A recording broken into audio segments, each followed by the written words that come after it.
બાંગ્લાદેશીઓની હકાલપટ્ટીને લઈને શંભુજી મહારાજે નિવેદન આપ્યું છે। ઘૂસણખોરોને શંભુજી મહારાજે કાળા નાગ ગણાવ્યા છે। ઘૂસણખોરોને હટાવવા બદલ મુખ્યમંત્રીનો આભાર।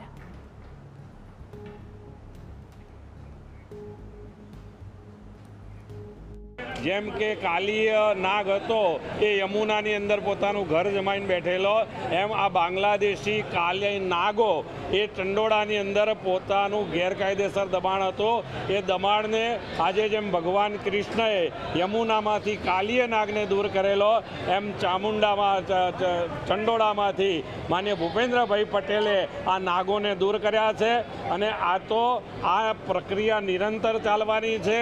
જે ઘૂસણખોરો છે એ કેટલાક રાજકીય પક્ષોના મતદારો હતા, એમને એ લોકો છાવરતા હતા, પરંતુ ભારતીય જનતા પાર્ટીની સરકાર રાષ્ટ્ર, સંસ્કૃતિ અને ધર્મને વરેલી છે। અને આ જે કાર્ય કર્યું છે, આપના માધ્યમથી હું એમને પુનઃ અભિનંદન આપું છું।